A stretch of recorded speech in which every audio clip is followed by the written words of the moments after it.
Hello, my name is Kyle Haywood. The reason I'm speaking to you guys today is I'm going to inform you about stress, different kinds of stress, and how to cope with them and how it affects the quality of your life. Whenever an individual becomes stressed out, their blood thickens, which imposes a serious threat to blood clots and powerful hormones that flood the brain and destroy healthy brain cells. As humans, we all wake up every day into different circumstances. Some of us are full-time students, some of us are overtime employees, and some of us are unexpected parents, and some of us do not even know what it feels like to be educated, or to have a job, or know what the true meaning of having a good family means. In this world that we live in today, we are all different, we all come from different situations, but if there's one thing we do have in common, is that we have all at some point will become confronted with stressful situations throughout our lives. Stress comes in many different manners. In fact, stress is not always considered a bad thing. Some stress is actually considered to be healthy. My purpose of speaking today is because I want to inform you folks about the different kinds of stress we will encounter throughout our lifetime, but also how we can learn to cope with these stress-related situations, whether they are healthy or unhealthy kinds of stress. According to the American Psychological Association, otherwise known as the APA, stress can be categorized into three major groups: acute stress, episodic acute stress, and chronic stress. All of these which I will go into further detail as we continue. We all have at one point in our life gone through what we could consider the worst thing we've ever experienced. Whether it was death of a family member, friend, car accident, what have you. As you all know, when something to this extent takes place in front of our very eyes, it becomes a very grim avenue to cope with, and this pain will follow you for several weeks after the incident has occurred. In the world of psychology, they call this acute stress. Acute stress is defined as the development of severe anxiety, dissociation, and other symptoms that occur within 1 month span after exposure to a tremendously traumatic event such as death or a bad accident. When you are going through acute stress, you find it very difficult, almost impossible, to find the smallest ounce of pleasure in everyday activities, and sometimes undergo a feeling of guilt for what happened, whether it's related to you or not. People who are going through acute stress may experience trouble concentrating, not feel themselves, sadness, etc. It's also common to experience, which I'm sure all you have heard of, post-traumatic stress. For those who are unaware of post-traumatic stress is, let me explain.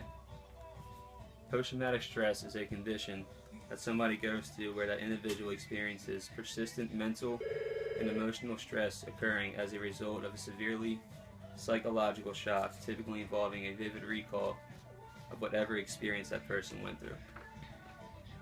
This is common in many war veterans who fought in battle and have seen the most gruesome things right in front of their very eyes. According to the University of Pittsburgh School's Health Department, there are 3 significant ways to deal with acute stress. The first way to cope with acute stress is deep breathing. Deep breathing accomplishes one main thing when being performed. It allows you to rapidly increase the amount of oxygen in your blood to a much greater extent, which in turn will calm your mind and reduce the concentration of your stress hormones in your blood, which can contribute to the enhancement of your health. This will also help clear your mind of any negative or deranged thoughts you may have and see the situation more clearly, and will help you be able to focus on what you are doing.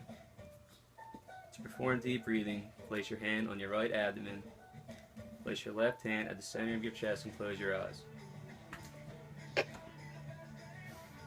Once ready, make 1 or 2 large exhalations. As you breathe, focus on the air circulating through your body. You should feel the expansion of your stomach as it is taking place. Repeat this process as many times as you need until you feel okay to proceed. The second way of dealing with acute stress is humor. When someone is laughing, it relaxes your whole body. Hysterically laughing will relieve any physical tension and stress you may be experiencing, which will leave your muscles relaxed for up to 45 minutes after. Analysis has found that laughter also boosts the immune system. The The last way to cope with acute stress is to chant. A chant is any short, simple phrase that has some kind of meaning to you or someone else. So whenever you're feeling out of place or just confused, repeat something of value to yourself and proceed to repeat that as many times as you need until you feel content enough with yourself. These are 3 great ways to effectively diminish the feelings of acute stress. There are most of us who go through acute stress every so often. But what about the people who suffer from this kind of stress almost all the time? This is what we call episodic stress. Episodic stress is very similar in many ways to acute stress, except for one big reason: the frequency of its occurrence. People who suffer from episodic stress experience acute stress far more frequently than most people. Episodic stress is found commonly in people who live in disordered lives. What I mean by this is people who are always in a rush, but they're always late. If something can go wrong, it probably will. Is it people who seem as if they are taking on way too much, or as we say, biting off more than they can chew on a frequent basis? When someone goes through as much stress as this so frequently, it is common to see these people be very irritable, short-tempered, anxious, etc. This is also in the long-term circumstances. It can affect relationships, sleep, and overall health. Episodic stress can create prolonged health issues. If a man named Scott is here to see you, he said he has a delivery.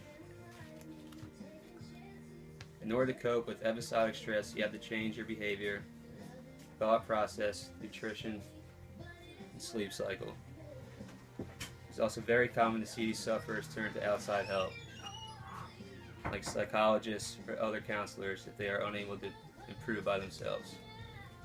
The main key to dealing with episodic stress is to find out what is stressing you out, how you can respond to that stress, and making a constructive action for a positive change.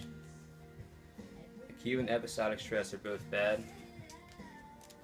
What if there is stress where there was no escape? I'm sure we have all heard the story about the person who took their own life, the young person who had a heart attack at age 20. But why did these events happen? Studies have shown that a handful of these people also suffer from chronic stress. Chronic stress is the bodily response to emotional pressure that is suffered over an extensive interval of time, in which the culprit has absolutely no control of what is going on. Chronic stress is the worst kind of stress someone can go through. There is no way to cope with your problems. Events that may occur with chronic stress is increased heart rate, increased blood pressure, and a decrease in our immune response.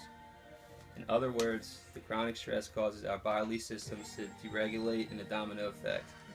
As soon as one system fails, the other soon will follow. The worst part of chronic stress is that when people go through it so many times, they start to become used to it and begin feeling comfortable with it. And in turn, this leads to tragic happenings such as suicide, cardiac arrest, stroke, and sometimes even cancer. People can only go so far until they break down and cannot go any further. Most chronic stress is difficult to treat and may require an extended medical and behavioral treatment. But even with this help, there's no way of knowing how the sufferer is going to react. If you or anybody you know suffers from stress, do not be afraid to reach out and get extra support. If you are stressed, find things to do in your free time that will take your mind off of whatever it is that you're going through, like any hobby you have. Do not turn to drugs or alcohol because that will probably make it worse. Make sure you exercise because the body fights against stress better when the body is fit. Eat a well-balanced meal, get a good night's sleep every night, and manage your time. Managing your time will create a lot of stress in the long run, and you have already planned out what you're going to do. Thank you. Yay, Kyle! Yay.